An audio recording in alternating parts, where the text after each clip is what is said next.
মধ্যে ছাঁচ পিঠে হচ্ছে।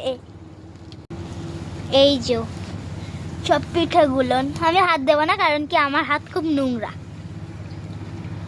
আর ওইখানে ওটা লিকুইড আছে যেটা দিয়ে বানানো হচ্ছে। এই যে আমাদের ছাঁচ পিঠে।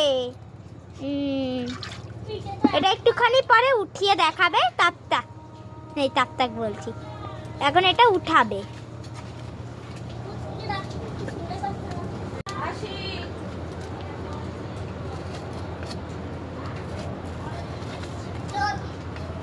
ছাঁচ পিঠেটা দেখিয়ে নিলাম, এবার আর একটা পিঠে হচ্ছে, এবার চলো এটা গিয়ে দেখা যাক।